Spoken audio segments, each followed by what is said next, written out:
আমার প্রিয় ছাত্রছাত্রীরা, আশা করি তোমরা সবাই ভালো আছো। সপ্তম শ্রেণীর মূল্যায়ন নিয়ে হাজির হয়েছি। যেমন তোমরা জানো, প্রতি মাসের শুরুতেই একটি করে মূল্যায়ন নেওয়া হয়। আজ আমরা সপ্তম শ্রেণীর ভৌতবিজ্ঞানের একটি মূল্যায়নের প্রশ্নপত্র সঙ্গে তার উত্তরপত্র হাজির করছি। দেখো, তোমাদের অনেক কাজে আসবে।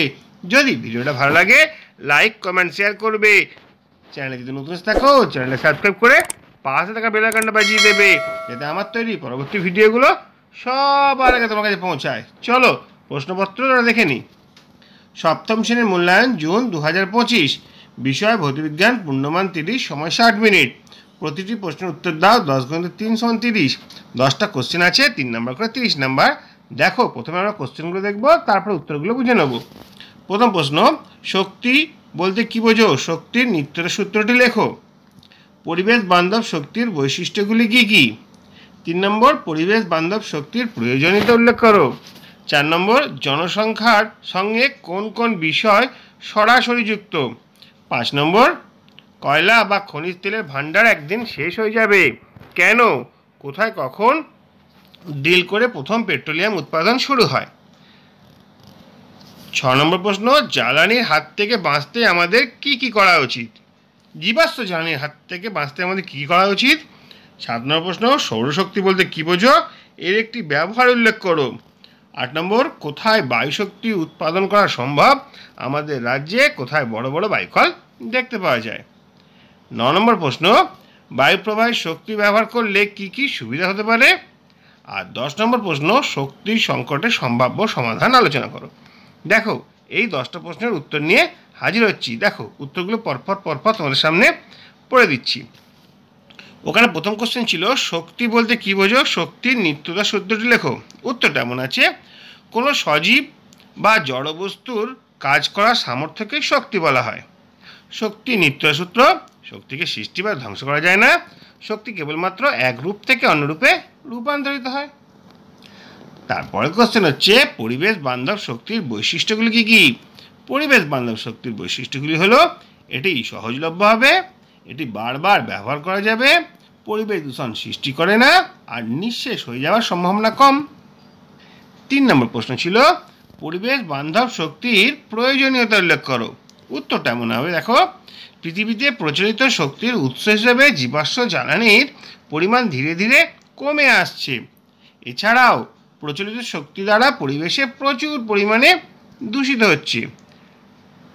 তাই ক্রমবর্ধমান শক্তির চাহিদা পূরণের জন্য ও পরিবেশ দূষণ কমানোর জন্য পরিবেশ বান্ধব শক্তির উৎসগুলির ব্যবহার বাড়াতে হবে।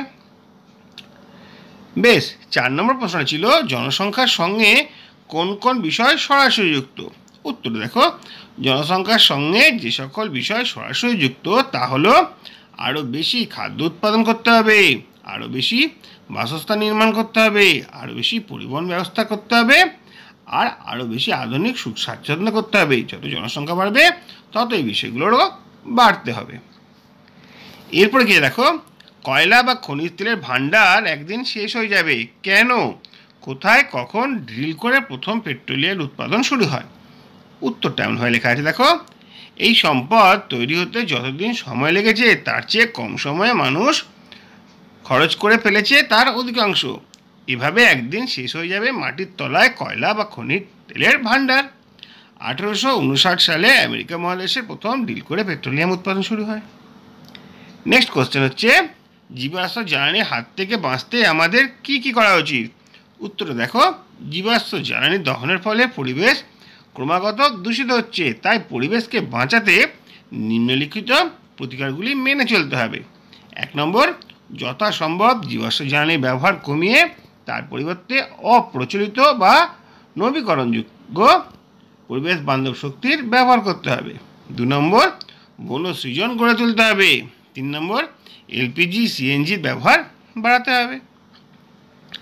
আমরা এসে গেলাম 7 প্রশ্নে। 7 নম্বর প্রশ্নটা ছিল, সৌরশক্তি বলতে কি বোঝো? এর একটি ব্যবহার উল্লেখ করো। দেখো, পৃথিবীতে সমস্ত শক্তির মূল উৎস সূর্য। পৃথিবীর প্রতিটি শক্তি কোনো না কোনোভাবে সূর্যের তাপের উপর নির্ভর করে। এর মাধ্যমে সূর্য রশ্মি কাজে লাগিয়ে বিদ্যুৎ শক্তি পাওয়া যায়, তখন তাকে সৌরশক্তি বলে, যেমন সোলার কুকার।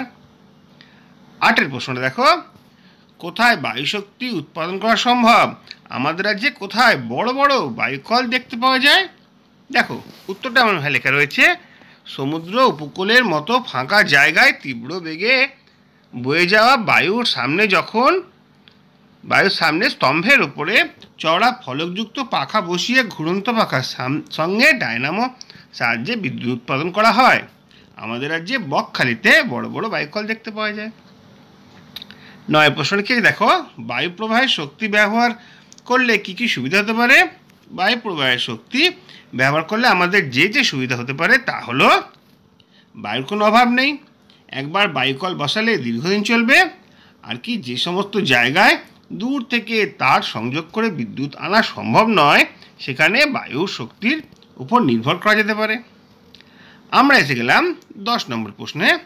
দেখো 10 নম্বর প্রশ্নটা কি আছে, শক্তি সংকটের সম্ভাব্য সমাধান আলোচনা করো। এখানে 5টা পয়েন্ট বলা আছে, চলো একবার দেখে নিই।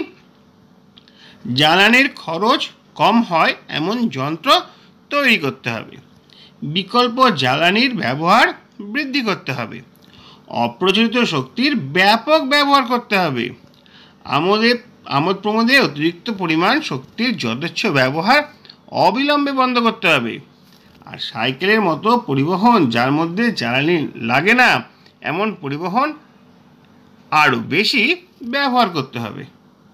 দেখো এইভাবে সকল প্রশ্ন আর উত্তর তোমাদের সামনে হাজির করলাম, আশা করি তোমাদের অনেক কাজে আসবে। আজকে ভিডিওটা এখানে শেষ করছি। যদি ভালো লাগে লাইক কমেন্ট শেয়ার করবে, চ্যানেলে যদি নতুন থাকো চ্যানেলটা সাবস্ক্রাইব করে পাশে থাকা বেল আইকনটা বাজিয়ে দেবে, যাতে আমার তৈরি পরবর্তী ভিডিওগুলো সবার আগে তোমার কাছে পৌঁছায়। তোমরা প্রত্যেকে ভালো থাকবে।